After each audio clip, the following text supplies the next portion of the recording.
भारत माता की। भारत माता की। ನಿಮಗೆಲ್ಲ ನನ್ನ ನಮಸ್ಕಾರಗಳು।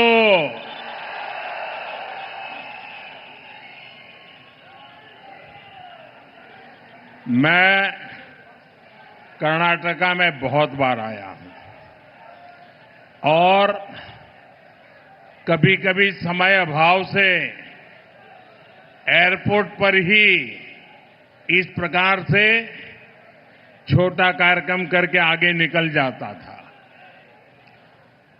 एयरपोर्ट पर भी कई बार कार्यक्रम किए हैं, लेकिन इतना बड़ा कार्यक्रम एयरपोर्ट पर ये पहली बार हुआ है।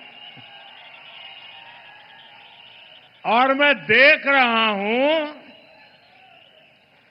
आज बेंगलुरु की धरती से केसरिया सूरज उगा है।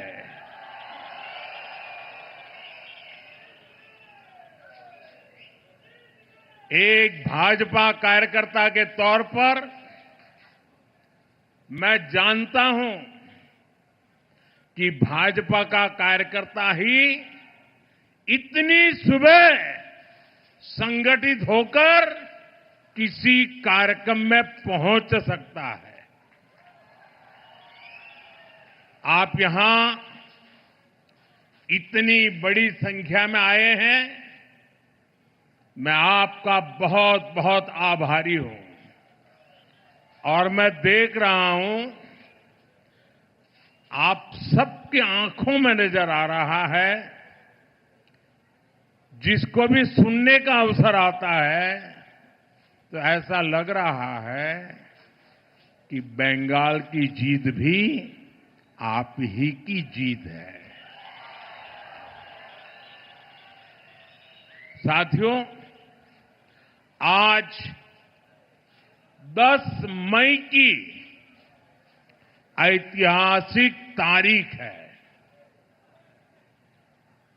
1857 में 1857 में आज के ही दिन स्वतंत्रता संग्राम की पहली चिंगारी फूटी थी। समय के साथ ये चिंगारी एक बड़ी ज्वाला में बदल गई, जिसने गुलामी की बेड़ियों को जलाकर भस्म कर दिया। शौर्य और सामर्थ्य की ये विरासत, ये हमारी बहुत बड़ी ताकत है। इसी प्रेरणा से हमने 3 दिन पहले ऑपरेशन सिंदूर की पहली वर्षगांठ मनाई है।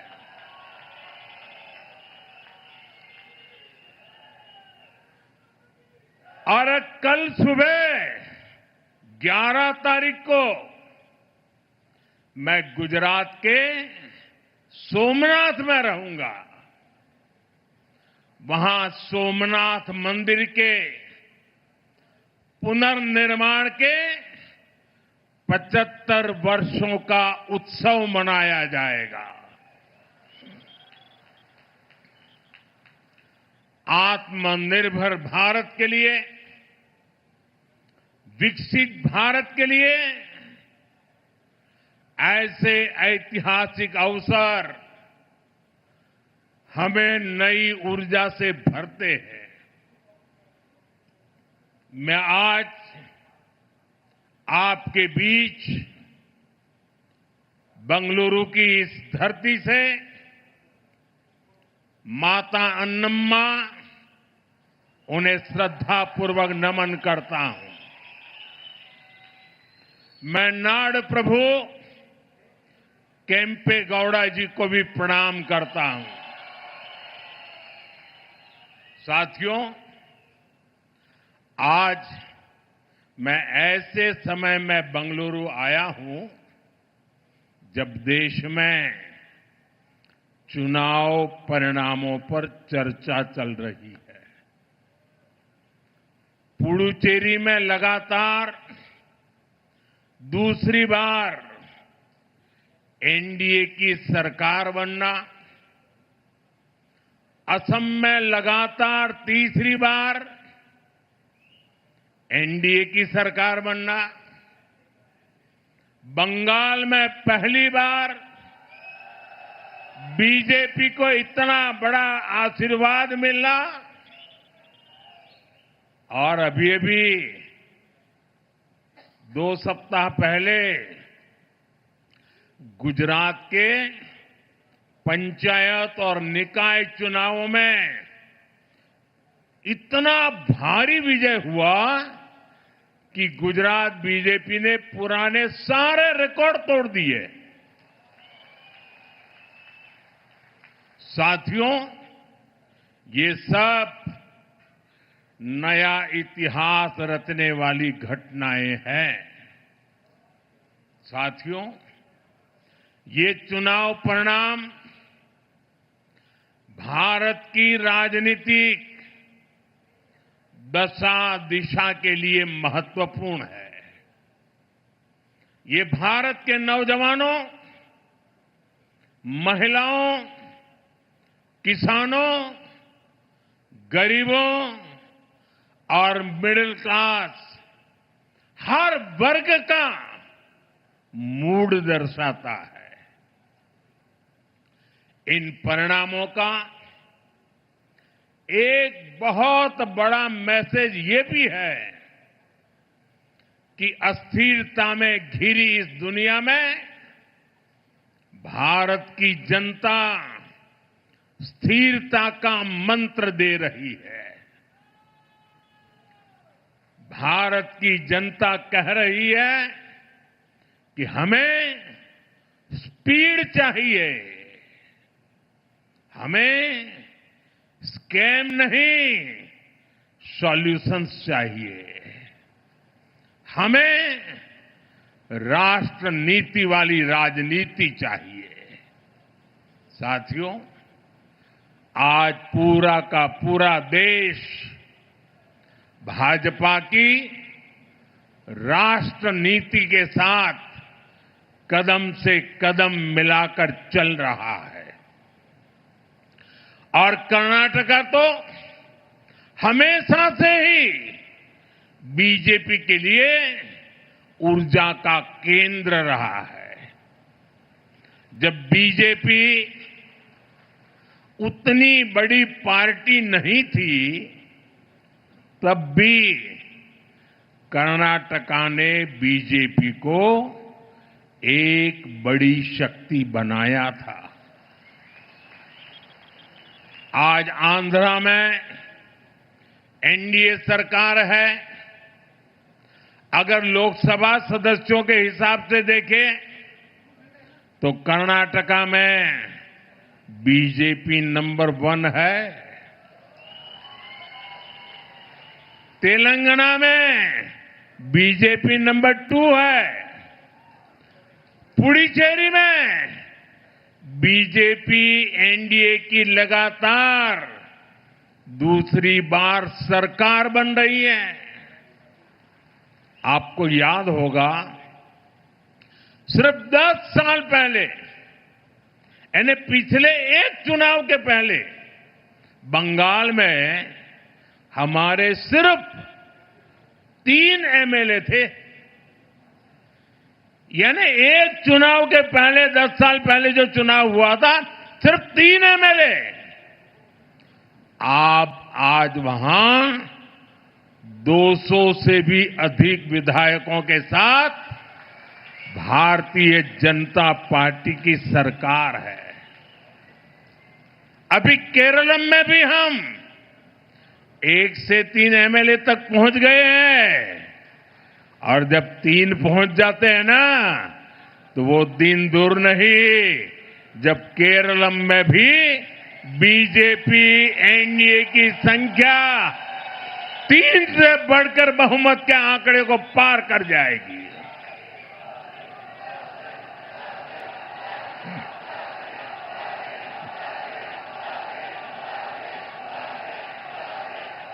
साथियों, हम 12 साल से केंद्र में हैं। देश के 21 से ज्यादा प्रदेशों में बीजेपी एनडीए की सरकारें हैं और हम राज्य के विकास से देश के विकास का मंत्र लेकर काम कर रहे हैं। लेकिन दूसरी तरफ आप कांग्रेस को देखिए, जिस पार्टी को 40 साल पहले 400 से अधिक सीटें मिली थी, वो पिछले 3 इलेक्शन में सब कुछ मिलाकर भी 100 का आंकड़ा छू नहीं पा रहे हैं।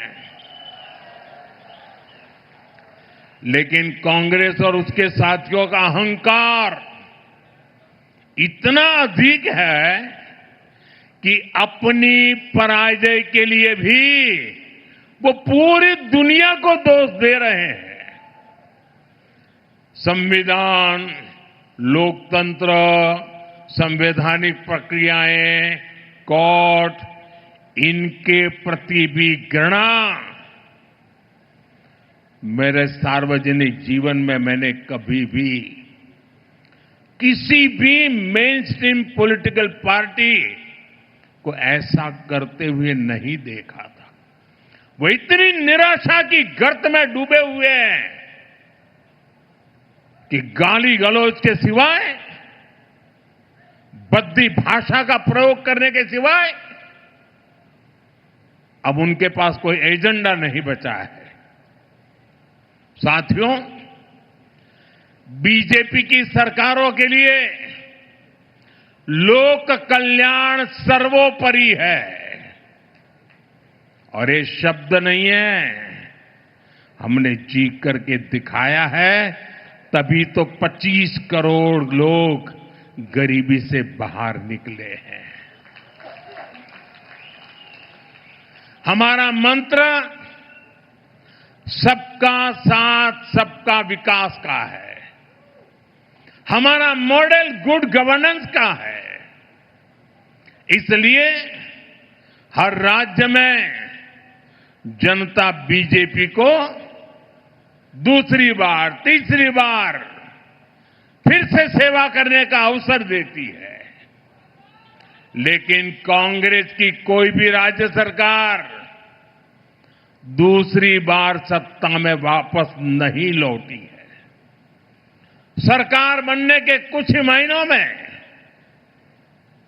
कांग्रेस के प्रति एंटी इनकम्बेंसी शुरू हो जाती है। ऐसा इसलिए है क्योंकि कांग्रेस को सिर्फ विश्वासघात करना आता है। ये खुद भी झूठे हैं और उनकी गारंटियां भी झूठी है। कांग्रेस की सत्ता की किताब में गवर्नेंस का चैप्टर तो है ही नहीं है। यहां कर्नाटका में भी पिछले 3 साल से हम यही देख रहे हैं।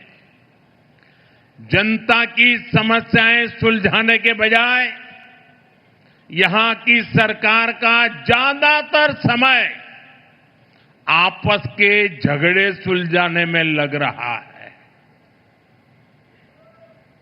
ये तय नहीं हो पाता है कि ये मुख्यमंत्री कितने दिन रहेंगे।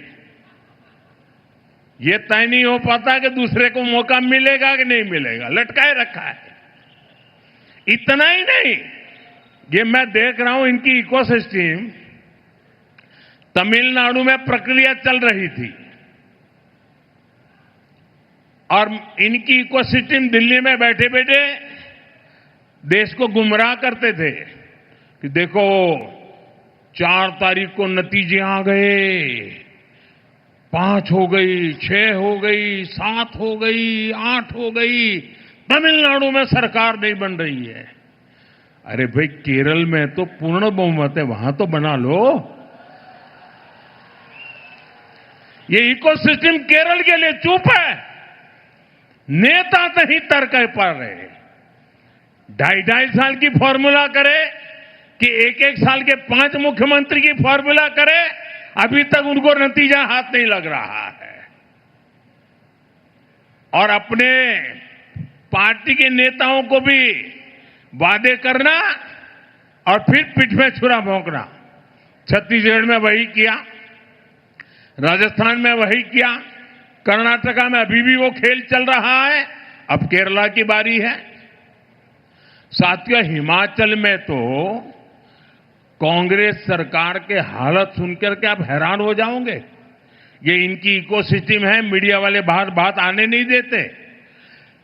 हिमाचल की हालत ये है, वे सरकारी कर्मचारियों को उनकी सैलरी तक नहीं दे पा रहे हैं।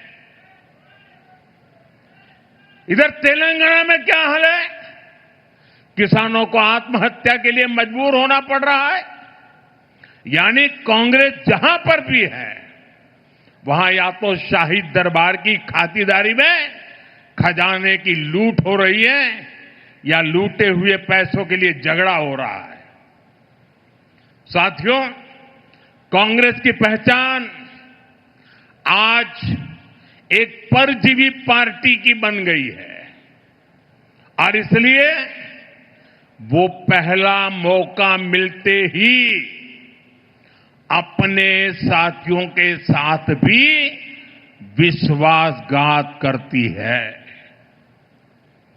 और इसलिए ही कहा जाता है कि कोई ऐसा सगा नहीं जिसे कांग्रेस ने ठगा नहीं।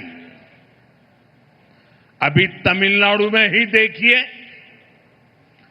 25-30 साल से कांग्रेस का डीएमके के साथ घनिष्ठ संबंध था। डीएमके के साथ गठबंधन ने कितनी ही बार कांग्रेस को संकटों से बाहर निकाला, और 2014 के पहले 10 साल उनकी जो सरकार थी, वो भी डीएमके के कारण टिकी थी। लेकिन क्या हुआ? जिस डीएमके के साथ 25-30 साल का जीने मरने का नाता था, हर पल जो डीएमके कांग्रेस की भलाई के लिए काम करती थी, लेकिन जैसे ही सत्ता का खेल कहीं और मुड़ गया, तो सत्ता के लालच में सत्ता भूखी कांग्रेस ने पहला मौका मिलते ही डीएमके की पीठ में छुरा भोंक दिया। परजीवी कांग्रेस को अब एक और पार्टी चाहिए जिसकी पीठ पर सवार होकर वो प्रासंगिक बनी रह सके। साथियों, कांग्रेस ने एक और विश्वासघात देश की बहनों बेटियों के साथ किया है। दशकों से कांग्रेस देश की महिलाओं की आंखों में धूल झोंकती रही है। कांग्रेस महिला आरक्षण का वादा करती थी और फिर अपने ही सहयोगी दलों से इसका विरोध करवाती थी। बड़ा खेल चला करता था। बीजेपी ने इस खेल को खत्म किया। महिलाओं के लिए 33% आरक्षण का कानून बनाया। लेकिन साथियों, कांग्रेस देश की सबसे बड़ी नारी विरोधी पार्टी है। इसलिए कांग्रेस ने संसद में नारी शक्ति वंदन संशोधन को गिरा दिया। ये संशोधन अगर पास हो जाता तो लोकसभा में कर्नाटका की सीटें कहीं अधिक हो जाती, बढ़ जाती। कर्नाटका से बहुत बड़ी संख्या में बहनें बेटियां एमएलए बनती, एमपी बनती, देश का भाग्य निर्णय करने में भागीदार बनती। लेकिन कांग्रेस ने ये नहीं होने दिया। देश की नारी, कर्नाटका की महिलाएं कांग्रेस को इस पाप के लिए कभी माफ नहीं करेगी। साथियों, आज देश विकसित भारत के संकल्प की सिद्धि से जुटा है। इस मंत्र को लेकर के चल पड़ा है और इस संकल्प की सिद्धि में कर्नाटका की बहुत बड़ी भूमिका है। इसलिए ये जरूरी है कि कर्नाटका में ईज ऑफ लिविंग और ईज ऑफ डूइंग बिजनेस दोनों बेहतर हो। मैं कर्नाटका के हर परिवारजन को भरोसा दिलाता हूं कि बीजेपी एनडीए सरकार अपनी तरफ से हर प्रयास कर रही है। साथियों, बीजेपी के लिए देश का हित, देश के लोगों का हित, ये हमारे लिए सर्वोपरि है। आप देख रहे हैं कि इस समय वैश्विक स्तर पर किस तरह की चुनौतियां हैं। वेस्ट एशिया में संकट की स्थितियां लगातार बनी हुई है। युद्ध के इस माहौल का बहुत नकारात्मक असर पूरे विश्व पर पड़ा है और भारत भी इससे प्रभावित हो रहा है। हमारे नार प्रभु केम्पेगौड़ा जी कर्तव्य पालन की मिसाल रहे हैं। उनकी धरती से मैं आज देश के लोगों से भी एक आग्रह करना चाहता हूं। देश के बढ़ते हुए सामर्थ्य में हमें अपना संयम भी बढ़ाना होगा।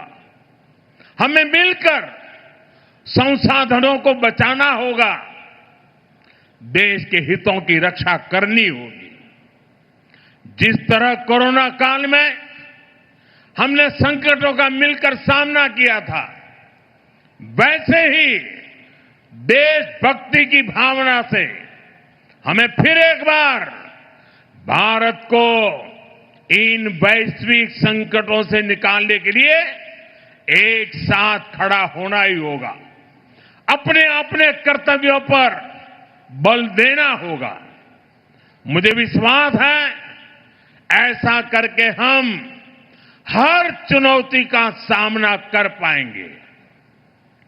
एक बार फिर यहां इतनी बड़ी संख्या में आने के लिए और सुबह सुबह आने के लिए और ये केसरिया सूरज उगाने के लिए मैं आपका बहुत बहुत आभारी हूं। यहां कुछ बच्चे बढ़िया बढ़िया चित्र बना के ले आए हैं। जरा हमारे एसपी जी के लोग ये चित्र ले लें इन बच्चों से। अगर आपका एड्रेस लिखा होगा तो मैं चिट्ठी लिखूंगा आपको। बहुत बहुत धन्यवाद बेटा। देखिए इधर भी कोई चित्र लेकर के भाग रहा है, ले लो भाई।